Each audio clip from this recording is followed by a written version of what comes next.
This weekend, amidst the heat wave in Europe, I'm not going to talk about Ukraine or Russia.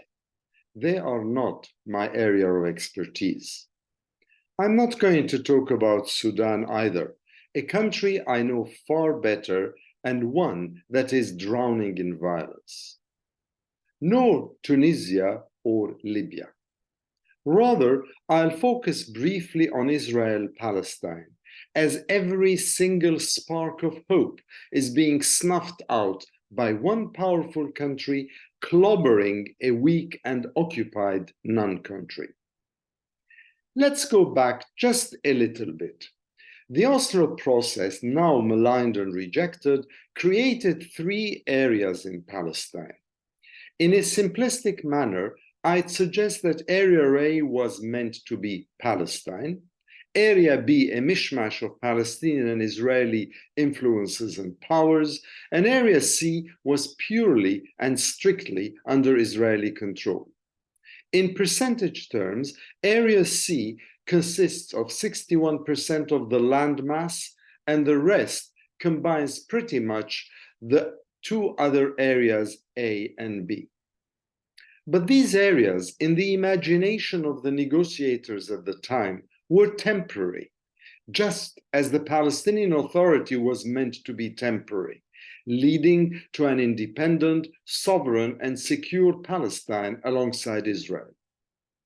But as we all exclaim in one voice these days, Oslo was a mistake, and Palestinians were conned into a long process of occupation management and religious settler colonialism. Oslo was not all bad, but in hindsight, it proved to be a series of bad decisions leading to nefarious consequences, because Israel had no intention of abiding by its obligations. Israel wanted to rid itself of the demography and keep the geography, one of the punchlines used by the ever-consummate Palestinian diplomat Afif Safi on many an occasion. Mark my word, Israeli politicians haven't yet forsaken the idea of a transfer of Palestinians from their lands to Jordan, or even Europe, the USA, Australia, or anywhere away from their homeland of Palestine that was taken away from them in the early to mid-1900s with sinister impunity. Now, let me fast forward to 2023. Across the West Bank, there are now, I think, 199 settlements and a further 200 outposts.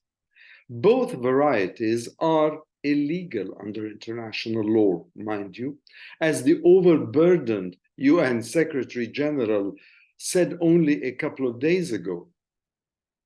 And as a cynical answer to these warnings by Antonio Guterres, the Israeli Prime Minister Benjamin Netanyahu appointed this week Bezalel Smotrich, a minister already in his government, to oversee the settlements in the occupied Palestinian territories. The result of this appointment is already translated into thousands more of new housing units. And by the way, the three biggest settlement blocks that cover, read, control the Palestinian West Bank and its roads from north to south are Ariel, Ma'ale Adumim, and Gush Etzion. So this apartheid government in Israel, tolerated, if not outrightly supported by the very same Western democracies that are fighting tooth and nail against Russia, the aggressor, for the sake of Ukraine, the victim, this apartheid government is increasing settlements, burning Palestinian towns like Hawara, attacking Palestinians in places like Turmus Aya, where incidentally there are large numbers of Palestinian Americans living there or spending summer there. Israel is also banning the Palestinian flag, never an Oslo interdiction, and blowing up houses or killing the young and old in Nablus, in Jenin, and elsewhere. Do you recall Shireen Abu Akleh, who was murdered in Jenin, and how her coffin was about to be toppled by the distasteful savagery of the Israeli army as the coffin came out of St. Joseph's French Hospital? And the ICC, that paradise of international law, we are told, is now sitting on this referral and coming out with meaningless statements. Why? Well, forgive me for being a little bit blasé and suggesting that this is because Shireen Abu Akleh was Palestinian and not Ukrainian.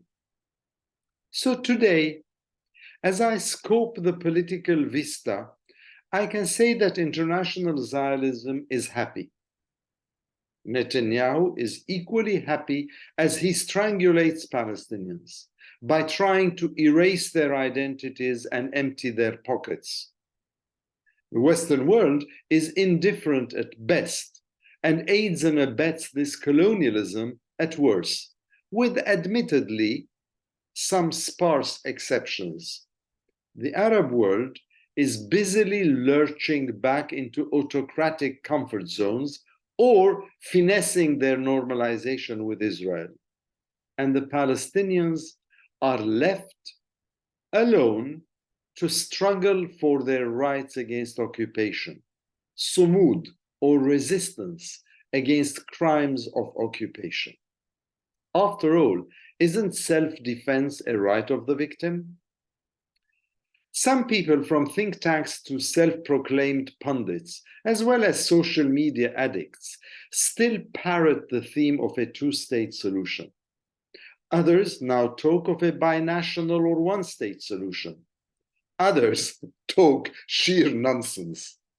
But nothing will change in the levels of injustice and suffering meted out against Palestinians unless and until the world community, the likes of the EU, BRICS, the Arab League, GCC, UN, and of course, the successive and at times self-avowed Zionist presidents of the USA, all decide that enough is enough, in Hebrew, maspik, and apply sanctions against an apartheid system, just like they did via rigorous sanctions against South Africa previously. And if you read Arabic, simply check Dr. Sabri Saidam write-ups.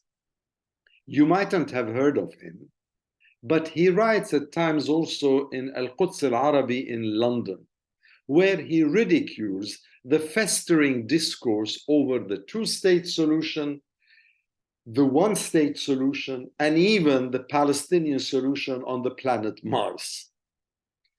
In the 3 decades that I've earned my stripes with this conflict, written about it, or spoken out against the wrongs that are being righted, no, they're not being righted. Don't kid yourself. Just look at the history. Or when I have negotiated on behalf of the churches of Jerusalem and some NGOs, I've never been as acutely concerned as I am today. Palestinians are divided. Israel is exceeding previous levels of arrogance and doesn't give a hoot about PR niceties or the rights of another people. And the world is busy with many other concerns. Put all these factors together in a political crucible, and I don't have to be too bright to conclude that we're heading toward an inevitable and major blow-up, sooner or later. And then it'll be for the world to decide whether they continue snoozing or whether they finally wake up and say that enough is enough. What do you say And what will you do? Just think about it this weekend.